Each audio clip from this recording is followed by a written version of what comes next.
This week on the Communicators, a discussion with Joe Uva, President and CEO of Univision, on the business and policy issues facing the Spanish language network.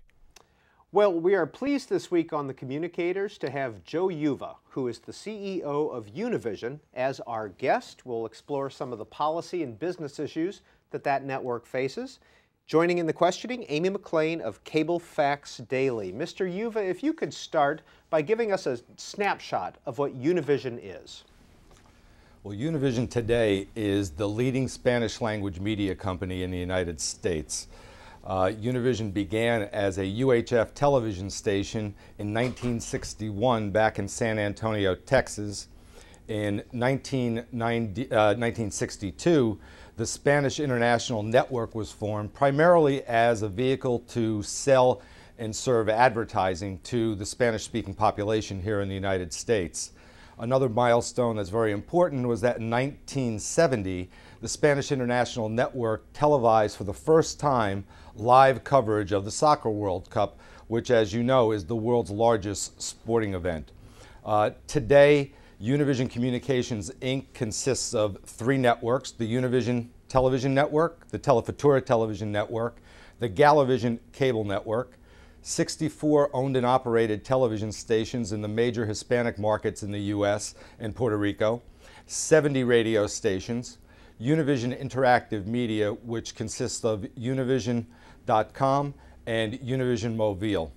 And today, we are an organization that we like to describe ourselves as much more than just an entertainment and information vehicle. We are really a lifeline to the Hispanic community in the United States. For all of those individuals, the 45 million plus, who prefer and only speak Spanish or are Spanish dominant in this country, we provide a service that helps inform, inspire, empower, and defend the rights of Hispanics in this country.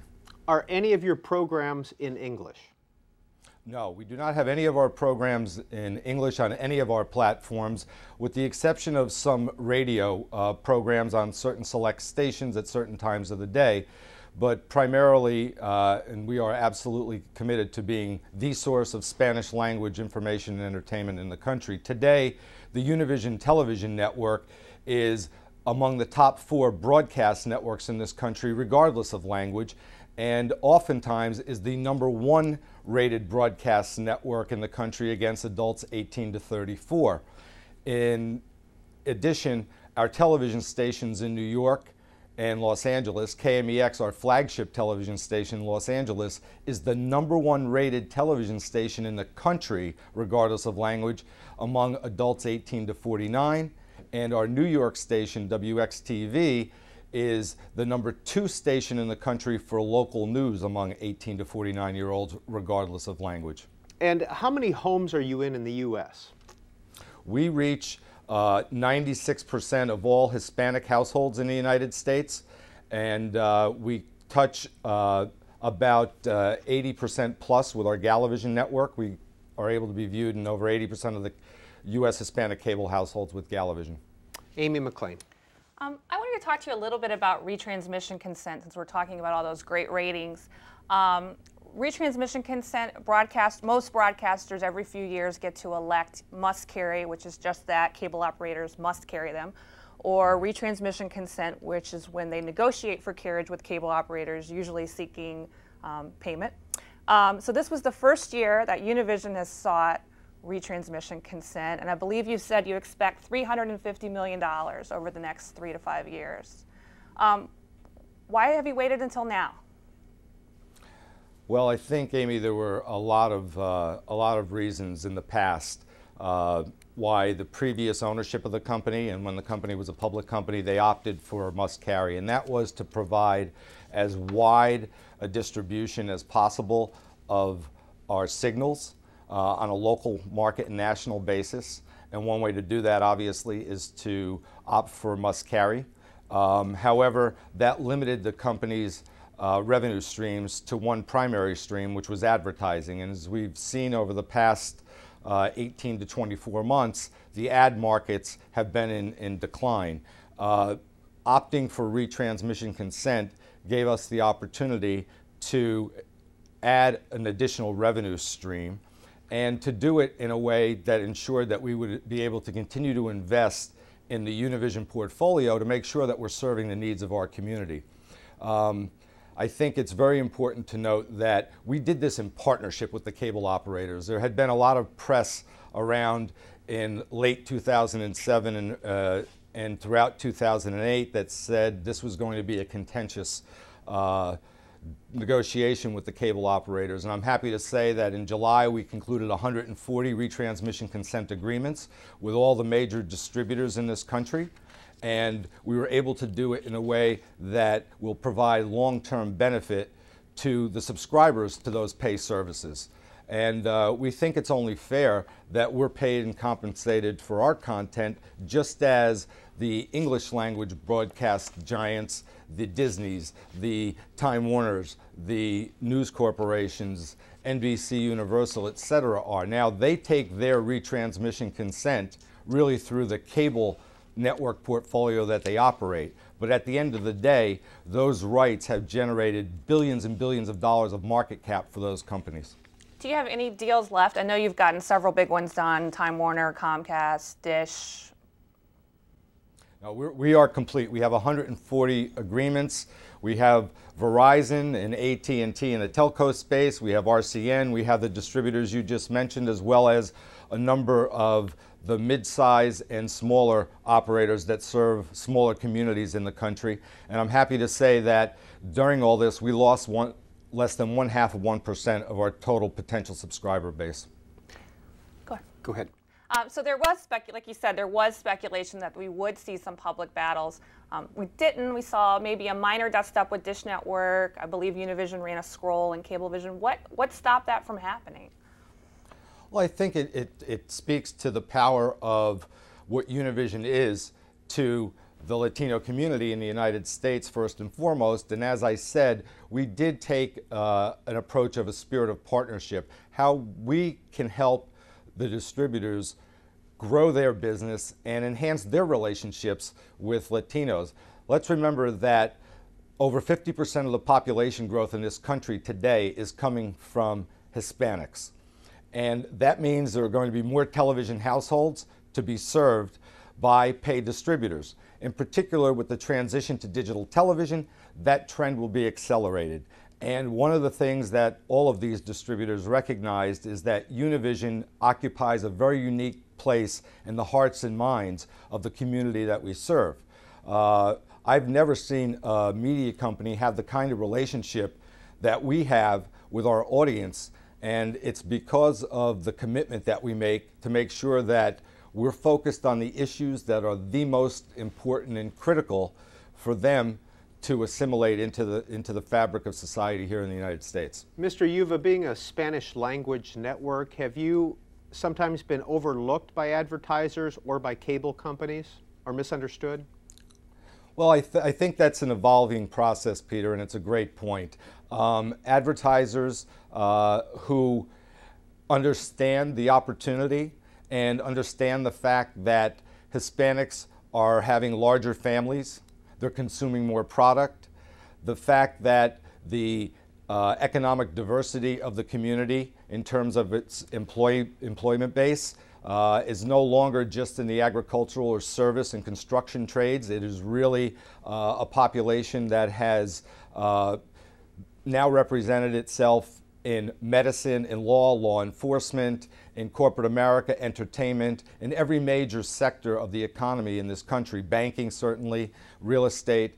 And I think there are advertisers who got it earlier than others, but yes, there is still, I wouldn't call it a reluctance, but perhaps a misperception that they can effectively communicate with the U.S. Hispanic community through English language channels. And one of the things that we know is that today, in every Hispanic household, regardless of where that household or that population in the household is on the language continuum, whether they only speak Spanish or they only speak English outside the home, in the home, 76% of all Latinos older than the age of 5 prefer to speak Spanish in the home, and they consume Spanish language media. And one of the reasons why is that when you look at an advertiser like a McDonald's or a Coca-Cola that are big iconic brands, both of which happen to be very big Univision and Spanish language advertisers overall,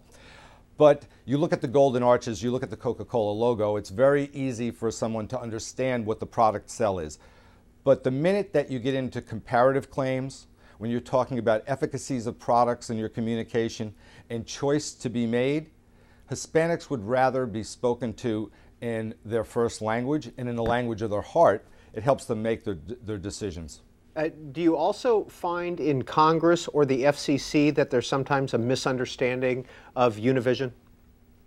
Well, I think that we've done a lot in the past 2.5 years to help improve the understanding of what Univision is all about. And today I'm happy to say that through our efforts, we've developed very close alliances with not only the Congressional Hispanic Caucus and other key organizations on the Hill, but at the FCC as well, in helping them understand that we are a media company that is based in the local community. One of the things that distinguishes us from all broadcasters is the amount of public service information that we provide to our audiences across all of our platforms. In fact, every few years, the Kaiser Family Foundation does a study that compares how much public service advertising is being aired on the English and Spanish language broadcasters and cable networks in television, and Univision runs over 3 times the number of public service seconds per hour than any other English language broadcaster cable network, and in prime time that's over 5 to 1. We're not just burying our public service messages in the early morning hours or very, very late at night and on the weekends when people using television levels are lower. We think that the messages that we're focused on, which happen to be around literacy, financial literacy, education, healthcare, really getting into driving people to apply for citizenship, and once they've successfully applied and got citizenship, to get them involved civically and express their rights by turning out at the polls, as we saw a great number of them do last November in the presidential election. You are very involved. You have a great deal of public affairs programming. Has there been any differences in your coverage with the new administration? Well, I think we've always tried to make sure that the community has all of the information it needs to help it make decisions. One of the things that we've seen with the new administration is much more of an outreach to Spanish language media. If you look at a couple of the early speeches and press conferences that President Obama held, Univision correspondents were called on, and that's the first time that a Univision correspondent has been called on from the podium in the White House. And really, I think it's, again, indicative of the fact that this administration understands that the Latino population is a growing socioeconomic force in this country. The fact that this administration has appointed more Latinos to key cabinet posts and other administrative posts. And I think that's really reflected by 3 of the most visible appointments that have been made, with Secretaries Solis and Salazar, and certainly with Supreme Court Justice Sotomayor. Joe Uva, what's the downside to having a Spanish language network in an English-speaking country? Well, I think Peter, you touched on it a little bit before, and that's the limitations on advertising revenue streams for us. I think that it's, we still have a ways to go to convince a lot of this nation's largest advertisers that they are missing an enormous opportunity for growth. The way we look at it, with the growth in the Hispanic population today, that every dollar that a marketer invests in Spanish language media, and with Univision in particular, they're making an investment in their own growth, as opposed to when they spend advertising dollars only in English language media, and they're really investing in a shrinking population and audiences. So we don't see it as much of a downside other than the unique challenges we have to help overcome the language barrier. And as I said, language is a very, very important discriminator here, and it's something that we believe marketers need to address, and we also believe that politicians need to address it as well. As Amy, you pointed out, in 2007, not only did we do the first ever primary debates with both parties in Spanish language so that the candidates could speak directly to the community, and they were in Spanish, but we also in September introduced Al Punto, our Sunday morning political talk show, to engage the community in what's going on in Washington. Let's talk about language for a minute. There's something really big coming up that transcends maybe the language barrier, and that's the World Cup. Univision, I believe you have all the games for the 2010 World Cup in HD. Are you going to do anything to attract non-Spanish speaking viewers to your network during this time? Or are you just going to focus on your core viewers? Well, Amy, you pointed out correctly, we have all of the games from the Soccer World Cup for 2010 from South Africa, and we also have them in 2014. And we're very excited about it. The World Cup is like no other event on the global stage, including the Olympics. For that 1 month period, the excitement around the world's most played sport is incredible. And we are going to focus on delivering the best coverage in high definition for the first time, but not just on our networks. We'll be delivering content across all of our platforms, including mobile and online and radio. In terms of attracting a non-Hispanic audience, it's interesting. When you juxtapose the coverage of past World Cups by the English language network carrying those games and Univision, it's remarkable to see the difference in that coverage, the intensity of the experience that we bring to viewers. And oftentimes, during the last World Cup, prior to my joining Univision, I'd walk into restaurants and bars where the World Cup would be on, and a lot of times, even without sound, it was the Univision feed just because of that experience. So I think people, regardless of language, are going to tune into Univision because our coverage will be the best. So will you market it to reach non-Spanish speaking viewers, or do you just expect them to know and come based on your reputation? Or? Well, we have not kicked off our marketing campaigns yet, and it's something that we are going to look at. Anytime we can expand the audience and we can attract new viewers to our networks, new listeners to our radio stations, or new users to our online and mobile platforms, we're going to take the opportunity to do that. And I'm sure that somewhere in that marketing campaign we'll be pointing out that regardless of the language you speak, there's only one home for World Cup in the United States, and that's Univision. Joe Uva, you've mentioned a couple times different platforms. What's the investment that Univision has made in different platforms, including your mobile service? Peter, we know that the world is moving to a three-screen environment. We know that just having video on a traditional television network, broadcast, or cable is not enough to serve the needs and interests of our audiences in our communities. Not unlike all audiences and segments of society today, the world is moving toward, and Spanish language media consumers are moving toward, a world where they can get what they want, when they want, anywhere they are, 24/7.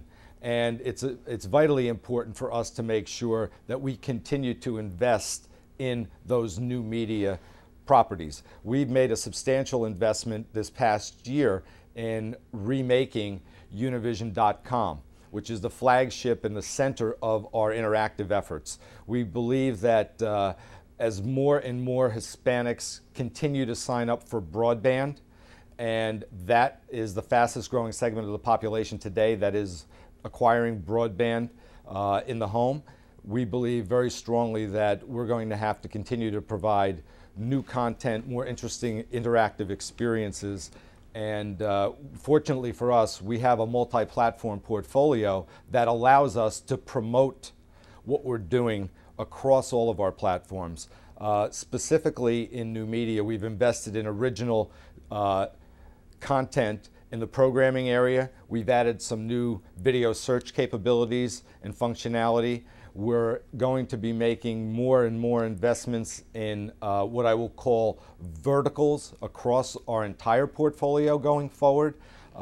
Areas like food, fashion, sports.